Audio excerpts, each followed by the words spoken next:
Hey, what up guys? It's Jack and welcome back to another video. So I had just gone back home from the gym. I'm sitting here eating while watching YouTube videos. And I kind of run into a video made by a gentleman that goes by Beast Mode Always. I'll leave a link to the video in the description below. But you see, it's the little things that escape me sometimes. Now, what we're going to be talking about in this video is specifically if XDefiant actually impacted the upcoming Call of Duty Modern Warfare 3. Now, upon that question alone, the first thing that comes to my mind is, dude, nothing impacts Call of Duty. Call of Duty is going to do whatever it wants to do, when it wants to do it, how it wants to do it, whether people agree with it or not, or whether people like it or not. I mean, I think it's safe to say over the last handful of years that more or less that's exactly what they've been doing, right? But again, like I said, it's the little things that escape me. So what this gentleman said in his video was, well, first it started out by saying what I've been saying about the XDefiant open beta having 2.5 million players. And that is correct. It's been confirmed by Mark Rubin on Twitter, or X, himself. So, which is a great number, by the way. As a matter of fact, when it comes to Call of Duty multiplayer, I don't think we've ever seen a total of 2.5 million. Again, this is multiplayer. Multiplayer. I'm not talking about Warzone. I know that today Warzone is synonymous with Call of Duty. I know that whenever people mention Call of Duty multiplayer in this day and age, they're talking about Warzone. But what I know Call of Duty multiplayer to be is not Warzone, because that's what it was in the first place. And so we're not going to be talking about Warzone. We're talking about the traditional multiplayer, the quote unquote traditional multiplayer, right?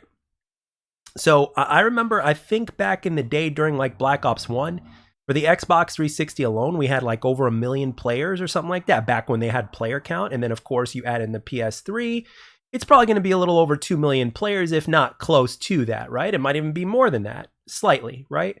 But since those days, right, I don't even think Black Ops 2 at any given time had like over 1 million players playing, maybe. But the most I've seen is close to 700,000, but from back in the day, from what I can remember. But anyway, so what I'm getting at here is in terms of traditional multiplayer today with Call of Duty, I'm not talking about Battle Royale. I'm talking about the traditional multiplayer, the stuff that we got, the stuff that players got in the beta. I'm not saying we, because I don't play Call of Duty anymore. As long as it keeps doing what it's doing, I'm not going to play it anymore. But in terms of the traditional multiplayer, do you guys think that we're getting those numbers? According to what a lot of people are speculating. Now, obviously, we can't completely prove it because, well, there's no player count anymore. They stopped doing the player count thing at Advanced Warfare. At Advanced Warfare, we didn't get a player count. Call of Duty Ghosts, I believe, was the last Call of Duty that we saw that had a player count. And in that game, when it came out for the 360, because that's what I played it on, when that game came out, the most I saw was a little over 500,000, right? So when you go from Call of Duty Black Ops 2, when that game came out, to like, let's say, round it up to 700,000, and then you get a little bit more over 500,000 with Ghost, those numbers are dropping. So it's like they stopped doing the whole player count thing because they don't want to know that the numbers are dropping, right? And when Call of Duty Ghosts came out, it was like, what, 2013, 2014? Somewhere around there. So it's been like a decade. So and especially with what we've been getting now, what do you think those numbers are today? Again, not talking about Warzone, not talking about Battle Royale. I'm talking about the traditional Call of Duty multiplayer. Even with crossplay, what do you think those numbers are at? From all the little bits and pieces that I've been putting together on YouTube or whatnot, from the information that I've gotten from people that are actually trying to figure out what the traditional multiplayer count is or whatever. I mean, obviously when Activision is talking about their total numbers in terms of players, that the majority of those numbers are coming from Warzone. Actually, as a matter of fact, I don't even think Warzone is the biggest player anymore in terms of the most numbers. You know where most of those numbers are coming from? They're coming from COD Mobile. I mean, granted, COD Mobile is closer to traditional multiplayer than Warzone, or should I even say than what the quote-unquote premium Call of Duties have been lately, right? It's a lot closer to home in terms of the classic Call of Duty multiplayer experience, but it's a banger for mobile, right? Granted, it's probably loaded with microtransactions and all that kind of stuff. But COD Mobile is definitely making it's definitely making a few bucks, that's for sure, and a shit ton of people are playing it, and everybody's got a mobile phone, so there you go. So so I would have to say, like, what do you think in comparison those numbers are now? And that's the thing. XDefiant had 2.5 million people playing it in the open beta.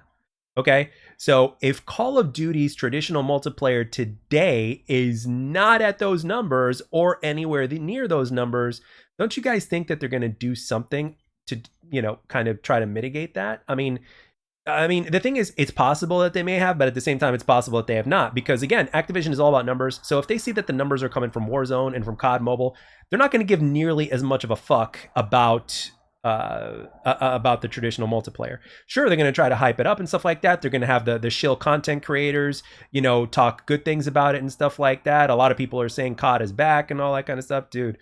You know, I know I can surely acknowledge that Modern Warfare 3, I've said this before and I'll say it again, Modern Warfare 3 is better than Modern Warfare 2022, and you really don't even have to play it to notice that. But with that being said, it doesn't mean a whole lot, to be honest. That's not saying much, because Call of Duty has fallen so far away from tradition that it's really not saying much by adding in a few things that never should have been gone from the game in the first place back into your game, and then of course charge $70 for it, whatever. You know, let's put the charge aside for a second. You know, you know, we're not gonna, you know, we're not even gonna take that into account. We're just gonna take account that the game itself is just, you know, is lacking, and it's not really doing anything. It's not really innovating or anything like that. It really isn't. It's, you know, you've got like what, gear or something like that, or whatever they're calling it. It's no different than what perks are and stuff like that. I mean, it's really, you're just changing the name. Is that really doing anything? No. You know, it's you know, you can change the name of a Big Mac for sure, but at the end of the day, it's still going to be a Big Mac, right? You can change the name and you can call it a Big Mick or something. Shout out to Coming to America, the original Coming to America with Eddie Murphy. And for those of you guys that saw that movie or grew up on it, you'll understand exactly what I'm talking about when I said Big Mick.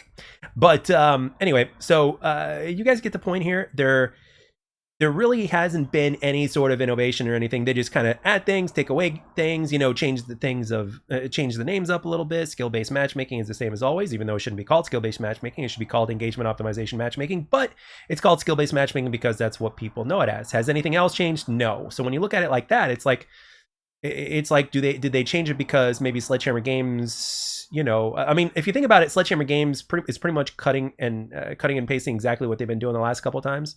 Like when you look at Vanguard, what was Vanguard at the end of the day? It was Modern Warfare 2019, but they added in Dead Silence, and of course they innovated with combat pacing and stuff like that. So basically the things that Modern Warfare 2019 could have used, that's exactly what Call of Duty Vanguard did with their game, right? And here we go again with this game and the movement and all that kind of other stuff, the implementation of Dead Silence. And then, of course, they brought back the Modern Warfare 2 maps, but they changed those as well to give more lines of sight, some doors here and there, so the maps themselves just don't flow like they used to. So it is what it is. You see what I mean? So anyway, at the end of the day, what do you think? Do you guys think that XDefiant in some way, shape, or form has impacted Call of Duty Modern Warfare 3, or do you guys think that no, it certainly hasn't? But I just thought it'd make for a very interesting conversation. And like I said, it's the little things that escape me sometimes. And this gentleman here, Beast Mode, always made a point when he said that. So I'm like, you know what? Yeah, I'm going to make a video about this. And I want to ask my community, and I want the community to know down below and speculate whether you know it for a fact or not. I want to know whether or not you think this is the case. So with that being said, that pretty much concludes this video. I'd like to thank everybody for taking the time to watch and or listen. And I'll catch you guys on the next one.